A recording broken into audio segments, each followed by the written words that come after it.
Hello friends, and welcome to Last Night's Table. On this show I'm going to be telling stories about my Dungeons & Dragons group, basically as they come out. So every couple weeks I should have a new story because, well, that's how often we play the game and sit together and make new stories. So let's start off with our cast, who've been playing the game for a while and have been really good sports about the horrible things that I put them through. So to start off with, alphabetically, we have Aksu, who is a lizard folk ranger. They're a sewer dweller who is still trying to figure out normal social cues. Next, we have Dalid, whose racing class is Wizard. They're a mysterious individual, nobody has actually seen their face, but they do have potent arcane powers. Next up, we have Dristan, who is a fallen Aasimar paladin. Dristan was, as a child, kidnapped and defiled by cultists and has since swore revenge on them because they hope this is what's going to give them redemption and, then they'll no longer be fallen and scary and spooky. After that, we have Muse, who is our half-orc barbarian. So, as far as I can tell, Muse is just along for the ride. She's probably the happiest, most bubbly person and supporting character who's fiercely protective of the rest of the party, who she views sort of as like a family, it seems. But as soon as you make her angry or threaten one of her loved ones, you'll see the other side of her, which is she's pissed off, and she'll probably rip open your chest cavity like a bag of Doritos.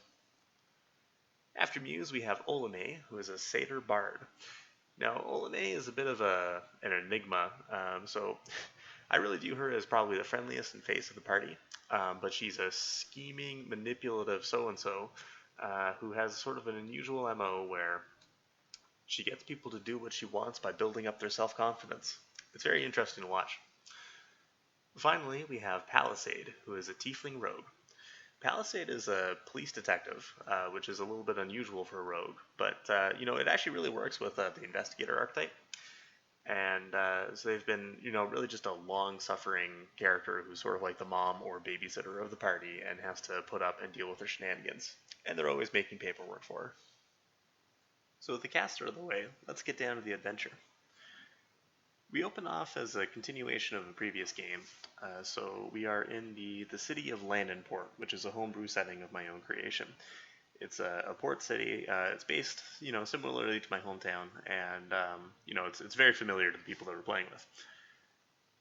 In the previous session, the party was at a fancy dinner outing when a bunch of cultists broke in through all the windows, stormed the doors, and started trying to make off with some of the patrons. The party was successful in saving the people that they cared about. Unfortunately, they did run off with the maitre d', and actually, he's a bit of a prick, so nobody's too concerned about it. But a local nobleman by the name of Claude Canterbury. However, we find out basically in the next scene that this was not an isolated incident, and cultists have been breaking into all kinds of homes and businesses and carrying off people, which normally spells bad news. The party decides, they have to go check on their loved ones. Palisade, as a police officer, has to report to the police station, the port authority, which is the local constabulary, to see what's going on there. But the rest of the party is able to check on the people they care about. We find out that Muse goes to go find Palisade's landlady, who's a real kind of grandmotherly type person, and finds out that they're okay, everything's fine there. But Olame goes to go check on a dear friend of hers, her name of Miranda, who is a seamstress, and finds out that there are signs of a struggle through her shop, and she is missing, and fears for the worst. So most of the party then go to the port authority in order to, meet up with Palisade, and this is actually how most of our adventures start. There's some problem, and they get, some direction from there. And sure enough, Palisade is directed, by the Chief Inspector Braxis, to get to the bottom of this while everyone's got their hands full and taking in statements from witnesses, having crimes reported, and just so much paperwork. So she gets to be a bit of a loose cannon here and just go off and do some adventuring. While this is all happening, Dristan is in the Grand Cathedral of Landenport, in the not so secret but still technically secret catacombs underneath, where they have a cultist that they captured during the initial raid at the fancy restaurant. So this cultist, Palisade arrested them, but while reading their rights, basically, the cultist bit off their tongue and spat it at them. So Dristan is doing his best to figure out how we're able to get the cultist to talk when he can't talk.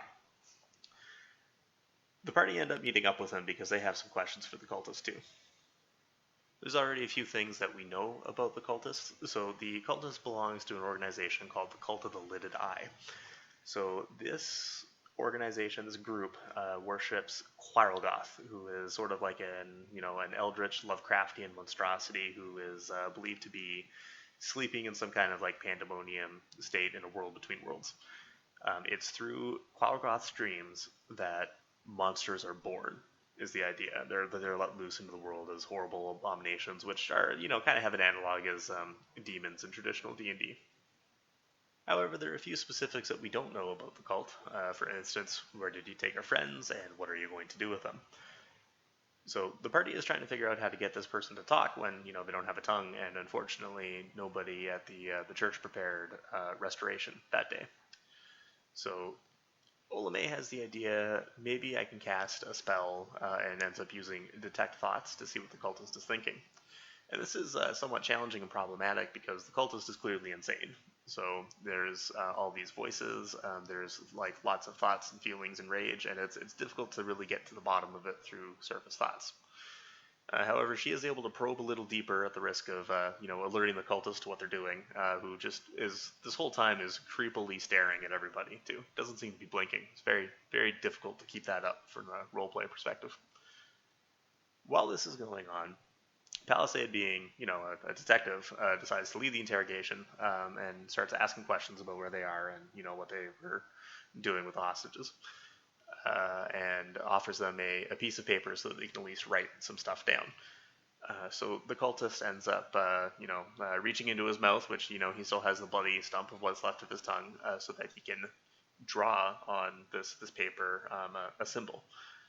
So this was a little awkward for me because I thought, hey, wouldn't it be really cool to do some figure painting, right? Like that would be a really kind of fun thing to bring to my table.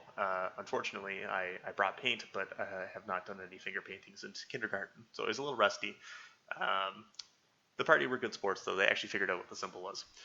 So the normal symbol of the Cult of the Lidded Eye is this sort of half-closed eye, essentially. So the cultists drew a fully open eye, and they figured that out pretty quickly. So it seems like their goal is to wake Quarelgoth up, which can only certainly be a bad time for everybody involved. While this is going on, and they ask, well, where have you taken the hostages? Olame decides this is the time to probe deeper with her spell of Detect Thoughts. You know what? She's pretty successful, so she gets a series of images, flashes of where the cultist hangout is, and that's there's a sea cave, which is only accessible at low tide. So there's only a few hours of the day that they'd be able to go there, and then once they're inside, if they're there too long, they end up trapped for a while. They find out that they have a couple of hours before this ends up being accessible to them, so they've got some time to prepare. But before they go, Olame decides, you know what, I don't really like these people, they kidnap my friends, and lights them on fire, which might be an unnecessary escalation when somebody's already in prison, but I mean, hey, what are you going to do? So after this, the party end up making their preparations before going into the dungeon crawl of the day. Now, there isn't actually a whole lot to tell here. It's just like the usual stuff. Let's stock up on health potions and things like that. But while we're at it, Palisade decides she's going to ask around at the Port Authority to see if she can get a couple of officers to help out on this. Unfortunately, the dice are against her, so she doesn't get any extra hired hands or anything with a persuasion check. But, as way of justification, there's a lot of violence going on in the city. There's a lot of crime. There is a gang who's been causing some problems for the party. They go by the Bloody Fists, and these people have seen an opportunity in the police being taken up, taking statements, reporting witnesses, that they've increased their racketeering essentially. So the police are actually out in force again on the streets, which leaves basically between taking statements and protecting businesses, nobody available to actually go save the hostages and potentially ultimately the world if this ritual goes right. So once again, it's up to the party to save the world without any help from anybody in authority, which that's like the whole Dungeons and Dragons experience in my experience. So the party make it to the sea cave without any real trouble. So this is the lair of the cultists, and it is it's dark and damp and just not a really great place.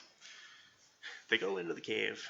They end up their usual modus operandi when going into a dark, spooky place is that Olame will cast light on Muse, who will shine like a torch, basically.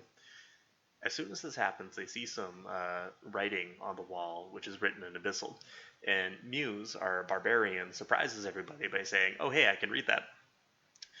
And so there are a couple of questions about why does a half-orc know how to speak Abyssal, which is just simply answered, well, somebody taught me, and now I can. So anyway, she reads it out to the party, and it says, "Don't wake the dreamers." Now, somebody didn't hear that, so they said, "What?" So Muse shouted, "Don't wake the dreamers." And, well, things happened. So the next room is, so this is sort of, this was problematic to draw on our battle map, but basically we have a narrow span, like a stone bridge, basically, crossing this chasm, and at the bottom of it is this pool of water, probably 20 or 30 feet down below the party. Inside this pool, there were 3 robed cultists just kind of chilling and having a nap, so we can infer that those are the dreamers.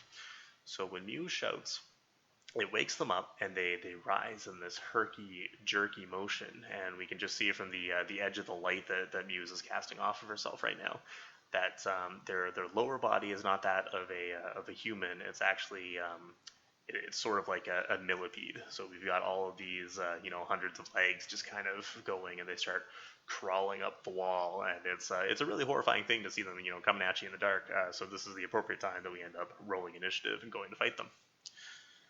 So as I recall it, Tristan wins initiative. So he decides, he's going to go first. He's a paladin. He decided against probably better judgment that he's bringing his horse in here because, well, his horse is a magical steed named Tim. They share a special bond. He's a pretty cool dude. He decides, okay, so one of these guys is crawling up the wall. I'm going to charge into him to knock him over, back down into the pool, and get to the other side of this bridge so that we can cover both sides and maybe get some people across. Well, so that's a pretty narrow bridge for a pretty wide horse. So we say Tim has to make an acrobatics check, and well, he fails it, but he is successful in pushing one of these dreamers off of the wall and back into the pool below, but is unfortunately also successful in pushing himself off of the bridge and into the pool. So Tristan and Tim each hit and end up down in the pit with the monster.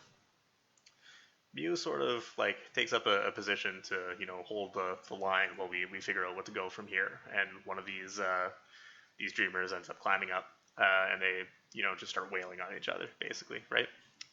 It's during this time that the rest of the party is basically offering support. So Olame is offering inspiration, Dowd is slinging some spells, and we've got Aksu and Palisade are just shooting at them with bows and crossbows. Tristan eventually finds his feet, starts smiting the monster that's down with him. Muse is also fighting a monster up there who ends up getting pushed off of the wall. I believe it was through a spell from Olame, actually. I want to say Dissonant Whispers.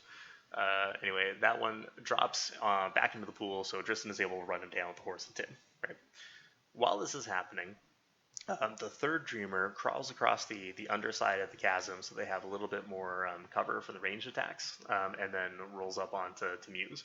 And this is actually a really kind of creepy and disturbing thing where, I don't know, bugs creep me out, right? So the way that it's able to twist back up to get to like on top of the bridge and be fighting Muse is just horrible. So they're pretty close to each other.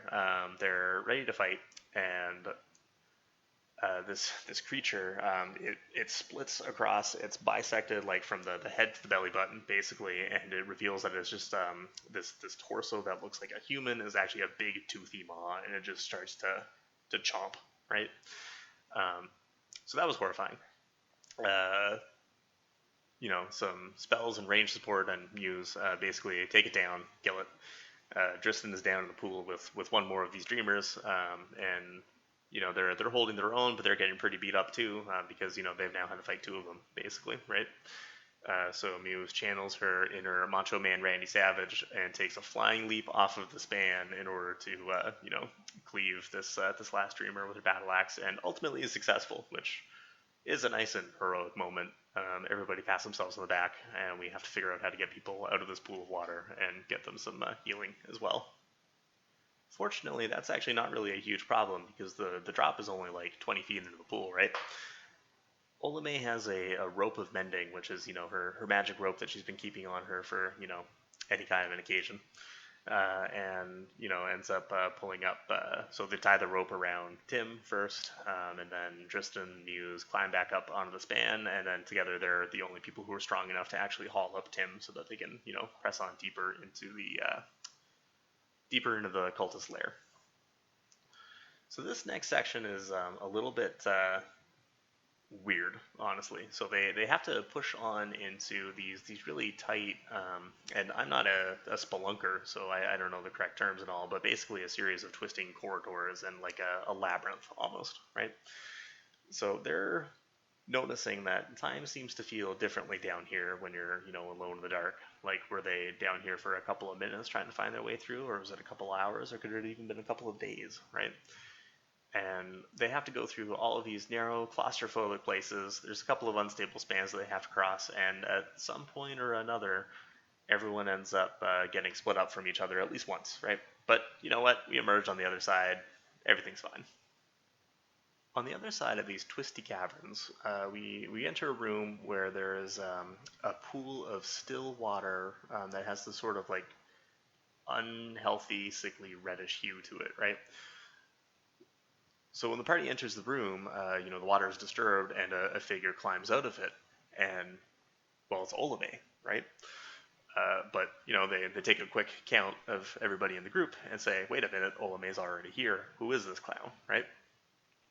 So for naming's sake, we decide that the clone, the person who just came out of the pool, we're going to call them Folame.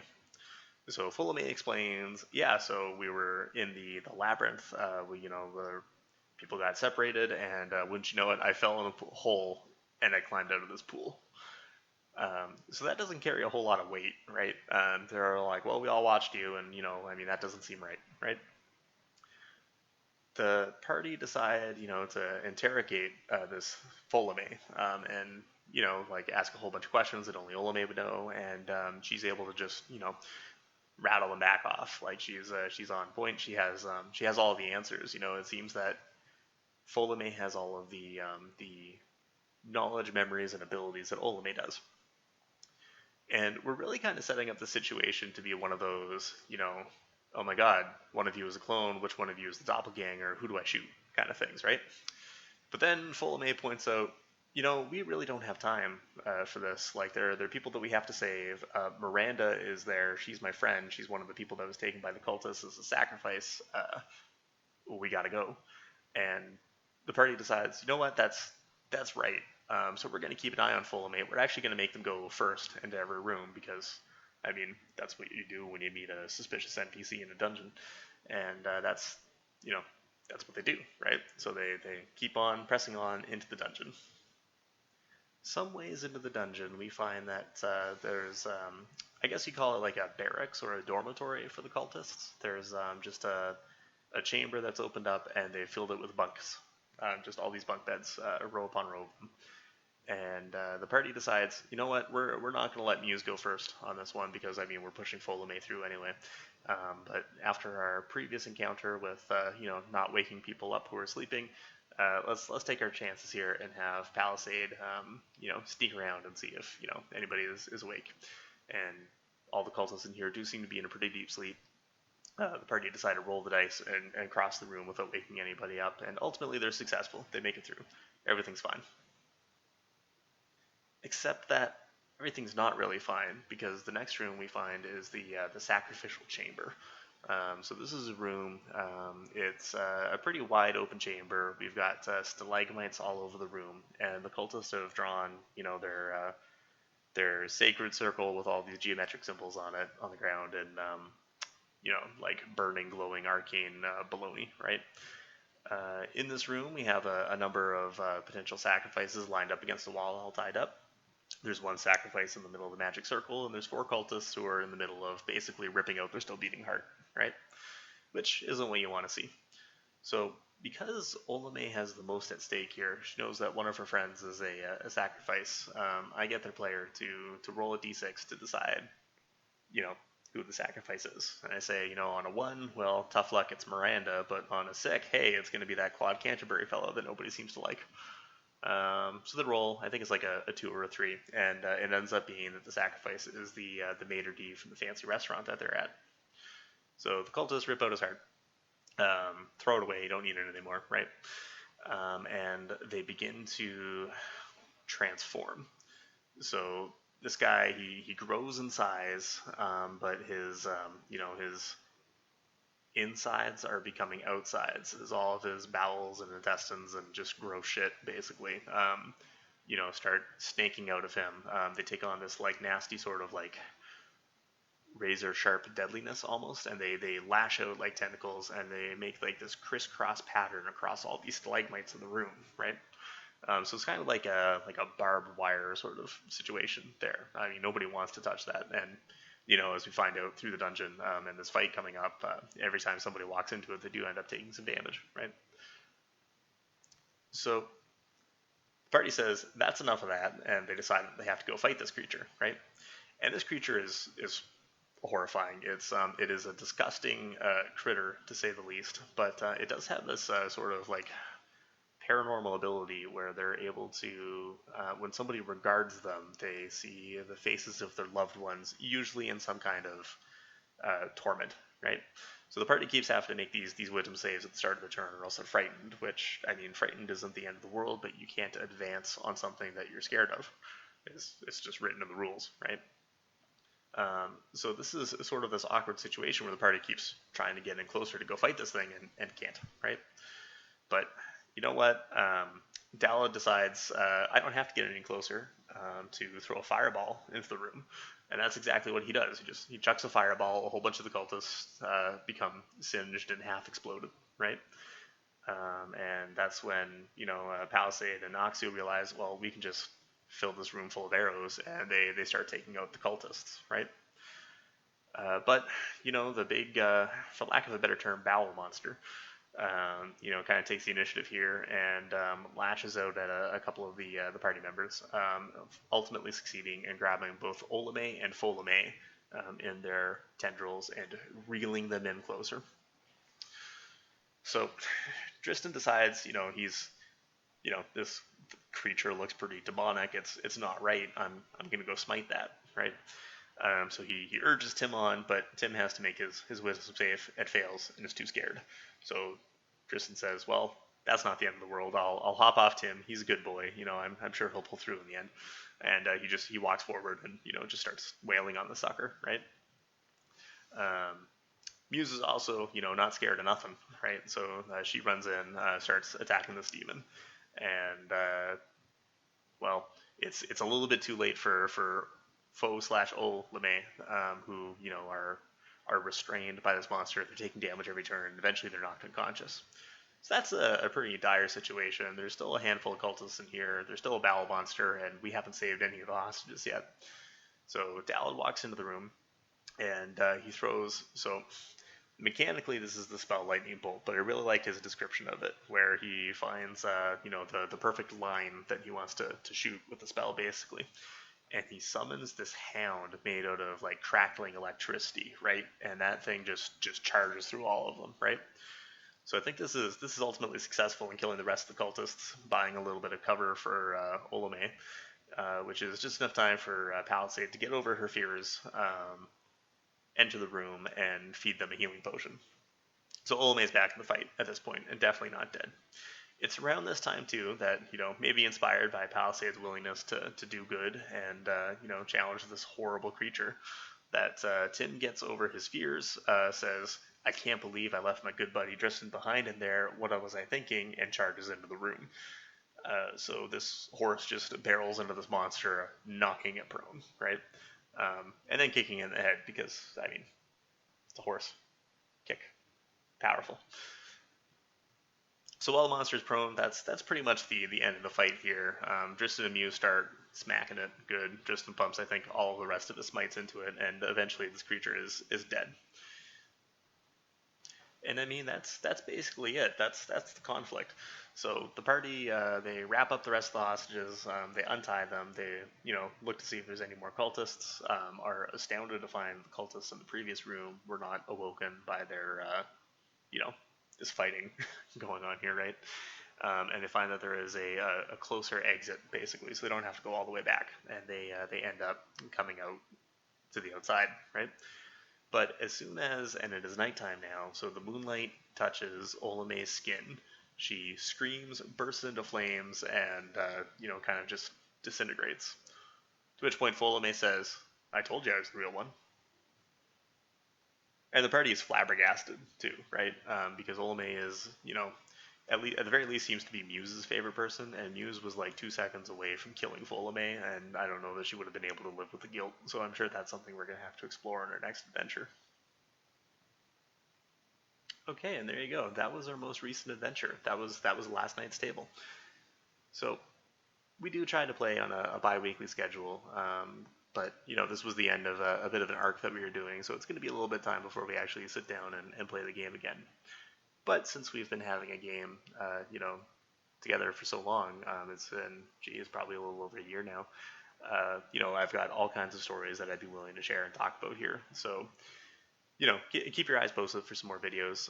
Let me know in the comments if there's anything that you'd like to know more about the world or the party, or their previous adventures. And if you enjoyed this video, it does me a great service if you would like and subscribe. Thank you so much for watching, and we'll see you next time.